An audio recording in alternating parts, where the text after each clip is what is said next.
অবশ্যই এটা তো একটা প্রসিদ্ধ ঘটনা।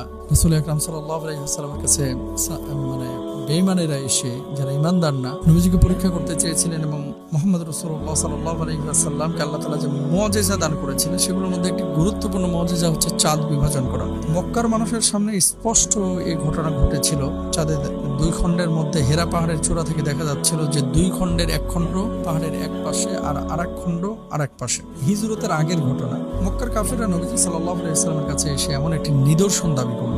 আনাস রাদিয়াল্লাহু তাআলা থেকে বর্ণিত যে মক্কাবাসী আল্লাহ রাসূল সাল্লাল্লাহু আলাইহি ওয়াসাল্লামের কাছে নিদর্শন দেখতে চাইলেন। তখন তিনি কি নিদর্শন দেখাবেন? কাফেররা বলল যে আপনি চাঁদ দ্বিখণ্ডিত করে আমাদেরকে দেখান। মক্কাবাসী দেখলো আল্লাহ রাসূল সাল্লাল্লাহু আলাইহি ওয়াসাল্লাম আঙ্গুলের ইশারায় চাঁদ যে অবস্থায় ছিল এই চাঁদকে দুই ভাগে বিভক্ত করলেন। মক্কাবাসী দেখলো চাঁদ বিভাজিত হয়ে হেরা পাহাড়ের দুই দিকে চলে গিয়েছে এবং চাঁদের দুই খণ্ডের মাঝে হেরা পাহাড় দেখা যাচ্ছে।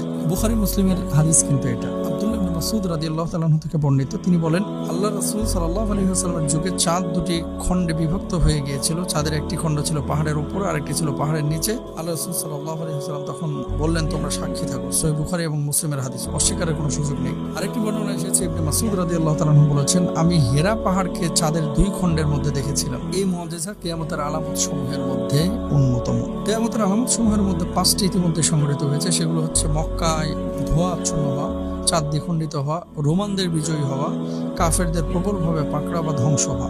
সবগুলো কিন্তু ঘটেছে।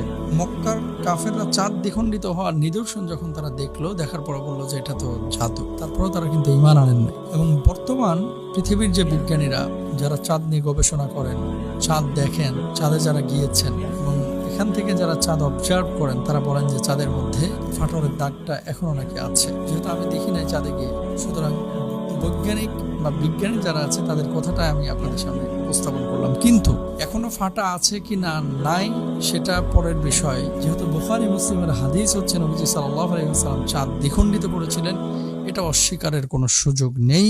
আল্লাহ সুবহানাহু ওয়া তাআলা আমাদের সবাইকে বোঝার তৌফিক দান করুন। আমিন।